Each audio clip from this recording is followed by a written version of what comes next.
Stop buying these sunscreen because they are trending. আজকে আমি আপনার টাকা এবং শ্রম সবগুলো বাঁচানোর জন্য ডট অ্যান্ড কি সানস্ক্রিনের রিভিউ দিতে dot and key watermelon sunscreen. Honestly এটা আমার খুবই পছন্দের সানস্ক্রিন ছিল। এটা gel base lightweight sunscreen, cooling feel দেয়, বাট আমার কাছে মনে হচ্ছে কুলিং ফিলটা জাস্ট স্কিনটাকে জ্বলতেছে, স্কিনে অ্যাশি লাগে, কিছুটা হোয়াইট কাস্টও দেয় এবং ঘামার পরে এটা মানে সাদা সাদা হয়ে বেয়ে বেয়ে পড়ে। তো আমার কাছে এইটা লিস্ট ফেভারিট। এটাতে 6টা ইউভি ফিল্টার আছে। এটাতে প্রোটেকশন বেশ ভালো, নিউ জেনারেশন ওল্ড জেনারেশন মিলানো ফিলটা। তারপরেও অনেকেই আমাকে বলেছেন এই সানস্ক্রিনটা নাকি তাদের স্কিনে খুব একটা ভালো লাগে। Dot and key vitamin C and E super bright sunscreen yellow, যেটা এটা আগে অনেক হেভি ফিল দিত, বাট আমার কাছে মনে হচ্ছে ফর্মুলাটা বেশ চেঞ্জ হয়েছে। স্টিল লাইট ওয়েট, বাট এটার ফিনিশিংটা ডিউই বা বলতে পারেন অয়েলি স্কিনে বেশ তেলতেলে। এটা কম্বিনেশন টু ড্রাই স্কিনের জন্য বেস্ট একটা সানস্ক্রিন, আর এটার প্রোটেকশন খুবই ভালো। এটার ইউভি ফিল্টারগুলোও খুব ভালো। ডট অ্যান্ড কি ব্যারিয়ার রিপেয়ার সানস্ক্রিন, এটা আন্ডাররেটেড বাট অ্যাকচুয়ালি খুবই ডিসেন্ট।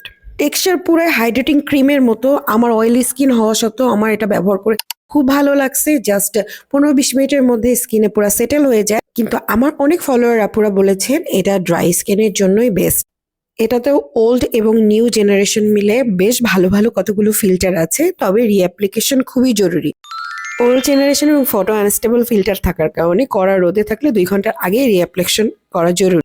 ডট অ্যান্ড কি সিকা সানস্ক্রিন, এটা সবচেয়ে কমফোর্টেবল একটা সানস্ক্রিন। এটা অয়েলি স্কিনের জন্য খুবই ভালো এবং বেশ সুদিং। তারপরেও সব স্কিনে তো সবকিছু সুদিং লাগে না, তাই সেন্সিটিভ স্কিন হলে অবশ্যই প্যাচ টেস্ট করে ইউজ করুন। এখানেও ওল্ড এবং নিউ জেনারেশনের ফিল্টার মিলে অনেকগুলো ফিল্টার আছে, খুব ভালো প্রোটেকশন দিলেও কড়া রোদে 2 ঘন্টা বেশি সময় থাকলে আমি বলবো 2 ঘন্টার আগেই রিঅ্যাপ্লিকেশন করা উচিত। বাট এটা টেক্সচার খুব ভালো, আমার খুব পছন্দের একটা সানস্ক্রিন। এখন বলবো ডট অ্যান্ড কি এর সব থেকে বেস্ট সানস্ক্রিন নিয়ে, ডট অ্যান্ড কি ড্রাগন ফ্রুট সানস্ক্রিন, এবং এটাতে 6টায় নিউ জেনারেশনের ফিল্টার আছে। টেক্সচার খুবই লাইট ওয়েট এবং অয়েলি টু কম্বিনেশন স্কিনের জন্য পারফেক্ট। আর 15 মিনিট সময় দিলে এটা স্কিনে খুব সুন্দর সেট হয়ে। হ্যাঁ, সবগুলো সানস্ক্রিনে আপনি আপনার পছন্দ মতো পাউডার দিয়ে সেট করতে পারেন। এতে সব নিউ জেনারেশনের ফিল্টার, তাই 2 ঘন্টা পর পর এটা রিঅ্যাপ্লিকেশন করুন। এখন ফাইনাল কিছু কথা বলি। ডট অ্যান্ড কি সানস্ক্রিনের মধ্যে আমার কাছে মনে হচ্ছে ভিটামিন সি আর ড্রাগন ফ্রুট সানস্ক্রিনটা সব থেকে বেস্ট।